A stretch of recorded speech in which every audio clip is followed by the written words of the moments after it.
हज़ारों इमारतें तबाह हो गई, जिसमें रिहायशी इमारतें, स्कूल्स, अस्पताल, मसाजिद, कमर्शियल बिल्डिंग्स शामिल हैं। कल तक जो शहर रोशनियों के मनासिर पेश कर रहे थे, आज वहाँ सिर्फ तारीकी है और तरफ मलबों का ढेर है। मलबे तले अब भी हज़ारों इंसान हैं जो ज़िंदगी और मौत की जंग लड़ रहे हैं, जबकि दूसरी तरफ हज़ारों लोग इस वक्त सख्त सर्दी के मौसम में सड़कों पर हैं।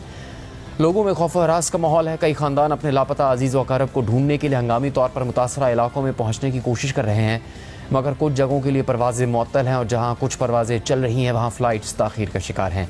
इस वक्त तुर्की और शाम में एक संगीन इंसानी बहरान जन्म ले रहा है। हर गुजरते वक्त के साथ साथ हलाकतों की तादाद बढ़ती जा रही है।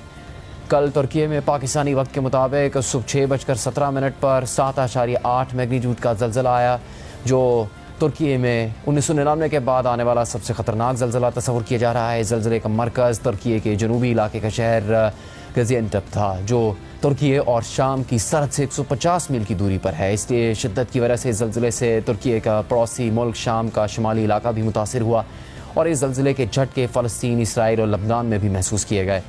सिर्फ यही नहीं, तुर्की में इब्तदाई ज़लज़ले के बाद रेस्क्यू काम नुकसानात का अज़ाला करने की ही कोशिश कर रहे थे कि तुर्की में 7.6 मैग्नीट्यूड का एक और ज़लज़ला आया, जिससे मज़ीद तबाही हुई और आज फिर 5.6 शिद्दत का ज़लज़ला आया और अब तक आदाद व शुमार के मुताबिक तुर्की और शाम में ज़लज़लों से 6,000 से ज़्यादा इमारतें ज़मीन बोस हो गई हैं, जिसके नतीजे में तुर्की में 3500 से ज़्यादा अफराद हलाक हो चुके हैं और शाम में हलाकतों की तादाद 1700 से तजावुज़ कर चुकी है। मजमूई तौर पर 20,000 से ज़्यादा अफराद ज़ख्मी हैं, जिससे इन खदशात को तक़वियत मिल रही है कि गुजरते वक्त के साथ साथ हलाकतों की तादाद में तेज़ी से इजाफा हो सकता है। जबकि वर्ल्ड हेल्थ ऑर्गेनाइजेशन ने इस खदशे का इजहार कर दिया है कि दोनों मुल्कों में मजमूई हलाकतों की तादाद 20,000 हो सकती है। जबकि तुर्क हुकाम के मुताबिक ज़लज़ले से 1,40,00,000 लोग मुतासर हो चुके हैं, यानी इन आदाद व शुमार के मुताबिक तुर्की की 15% से ज़्यादा आबादी इस वक्त मुतासर है।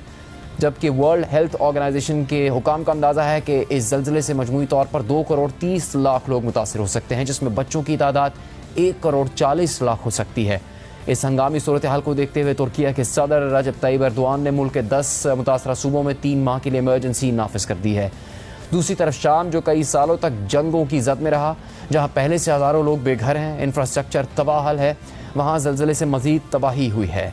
अब भी शाम में कई इमारतों के मलबे तले ज़ख्मी मौजूद हैं। शाम के पास इस किस्म की कुदरती आफात से निमटने के लिए वो सलाहियत भी मौजूद नहीं और शाम के जो शुमाली इलाके ज़लज़ले से मुतासर हुए हैं वहाँ हुकूमत का कंट्रोल भी नहीं है।